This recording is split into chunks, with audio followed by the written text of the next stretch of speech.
Some group of Nigerians came out on the internet earlier today, I think that was last night. They made an announcement that Honorable Hassan Ayariga was arrested along with Kweku Anang of CTV News. And I made that video this morning, and I also went back to make further research, and I had a discussion with the spokesman of Honorable Dr. Ayariga. He came to my live on TikTok and we discussed elaborately, and he stated what really transpired last night between the police and Honorable Hassan Ayariga. In this video, you're going to be knowing if he was actually arrested or invited by the police. Watch this video, guys. And leader of the APC political party here in Ghana. Has he condemned Boko Haram? My brother, don't interject me. Don't interject me, I beg you. So Dr. Hassan Ayariga is the presidential candidate for APC in the just ended 2024 election. He was the presidential candidate, and he's a Ghanaian businessman. We all know. Let me clear this one. First of all, Dr. Hassan Ayariga does not know this Igbo man. He hasn't seen him before. He doesn't have any personal issues with him. Let's not also forget, Nigerians are like brothers to Ghanaians. We've lived in peace. On many occasions, even myself, in terms of business, I had worked with a lot of Nigerians, and I won't dispute that fact. There are very, very good Nigerians and some very bad ones. And you see, this issue that is ongoing, if somebody doesn't know, the conclusion they might want to draw is that Ghanaians have issues with Nigerians. If Ghanaians have issues with Nigerians, the best way to have gone about it is to go for the embassy of Nigeria and not to go for a single individual. What we are saying is that a single person cannot create an impression for a whole tribe or a whole country. Some Nigerians, including the Igbo community, the original Igbo community in Ghana, have issues with this so-called Igbo man. You understand? To the extent that whenever the Igbos have an occasion to organize in this country, and they do the organization, this so-called Igbo king organize the police and disrupt their process. So they themselves are even taking him to court. And those of you who are spewing falsehood that Dr. Hassan Ayariga was arrested, what happened was that we started this process after Dr. Hassan Ayariga chanced on a few youths who were protesting that this man's activities and some of his pronunciations on social media is creating an unrest, and tempers are rising. He as a leader shouldn't have sat down and watched things go out of control. And so he stepped in and said that, okay, let's go the democratic way. We are not in a banana republic. The laws must work. And so they first of all organized a peaceful walk, and then they walked from Opera Square to Ewak. After which they presented their issues before the media. Then they left it there. After that, Dr. Hassan Ayariga has petitioned 17 institutions, including FBI, the Ghana Police Service, the Immigration Service, the Ghana House of Chiefs, and a whole lot of other institutions. So far, about 3 institutions have written back to Dr. Hassan Ayariga. As I speak, Monday, just yesterday, for you, sir.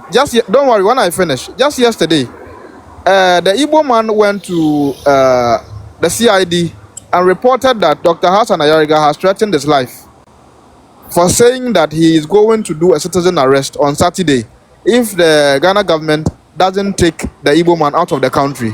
What Dr. Hassan Ayariga said is that on the record here, he didn't say he was going to kill him. What he said was that we have laws in this country. No, he what threatened his life. He did. Amounts to causing fear and panic. He threatened It's his amounting. life. What the man is doing is amounting to distracting the peace of our country, and it is going to create a tension between Ghanaians and Nigerians. For all you know, there are well-meaning Nigerians who are living in this country and has done nothing wrong with anybody. And so you can't wake up one day and because of one single person's character, the whole place is becoming ungovernable and there is an unrest. And so if you want, peacefully, we've written to you that just move out of the country, maybe for a while, and after that time, you come in back through a good process because you have a Ghanaian family. You are married to a Ghanaian, and your attitude cannot put your country into disrepute. And so the best thing to do now that tempers are high is that you move out, and then maybe after some time you come back. And this man went Move back out to his from here. social media handles, and he's Are you deluded or something? My brother, the marriage don't mean anything. Even in Move out. America, I have people who got family, but they got deported back home in Africa. Okay, so I that don't one, know just if you forget are about that I one. don't know if you are looking for the facts or you just want to be on social media and make the usual noise. I heard the It gentleman. don't matter, my brother. It don't I heard matter. the gentleman You can have making. families, bro. It don't matter. We can see. I heard the gentleman making a lot of comments and had even gone to the extent of using words like a madman against somebody like Dr. Hassan Ayariga. My brother, if you know, yes, yes,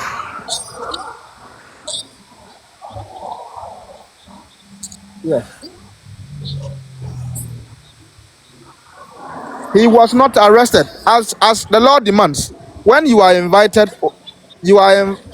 So what happened yesterday was that Dr. Hassan Ayariga with his team, including myself and the lawyers, went to the police CID on an invitation from them over a petition that was sent to the police CID from the Igbo king. In fact, the self-acclaimed Igbo king. So when we went there, there was an interrogation, and then Dr. Hassan Ayariga said that whatever he has said so far had nothing. A foreigner come and dictate the pace of this country. We have laws. If you want to be a leader in a community, we have other tribes in Ghana who are peacefully living with Ghanaians. We have Ghanaian chiefs, local chiefs or representatives in Nigeria, but none of them had ever stated anywhere that they bought some lands in somewhere in Nigeria and wanting to establish a palace or a kingdom. That does not happen in any country. I don't think that anybody at all who is a Nigerian will be happy when he hear any Ghanaian say that he's acquired a land somewhere in Nigeria and is going to establish a kingdom. So upon explanations, the process is that when you are invited, it should have been an arrest. But with the profile of Dr. Hassan Ayariga, he is not somebody you can arrest. So what they did was that they took his statement and granted him a bail. They took his statement and granted him a bail. Then later, one of the guys who is a blogger, I think his name is Nanase, then I got a signal that the police said they had arrested him for some videos he made against the Igbo king, which had been reported. So I made one of the lawyers, went close to the police, and then assisted him, and then he was cross-examined. Then he explained his issue. So he was also granted bail. Then we left some chiefs from Medina who had also come to support the process because the said Igbo king is staying around the Medina community.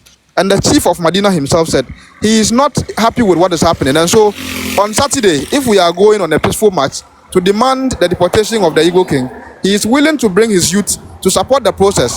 So they had already moved and were in Dr. Hassan Ayariga's house. So we had to move from the police CID and come and attend to the chiefs. So we moved from there and then we came and attended to the chiefs.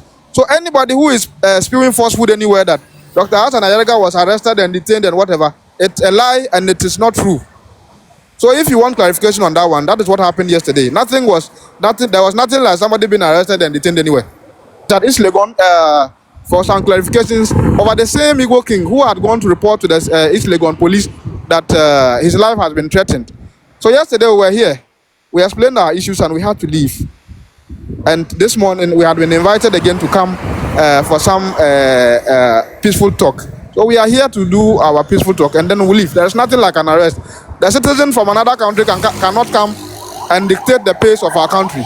If you are living in Ghana and you are being peaceful, we don't have any issue with any foreigner or any Nigerian. We have Nigerian friends. Some of our relatives are even married to Nigerians. So if you are living in peace, let's not make it a war between Nigeria and Ghana. It's a war against a self-acclaimed king, somebody who doesn't want to abide by the rules of our country and had gone on social media and getting the people more angry with some of the statements he's making. So let's get the facts right.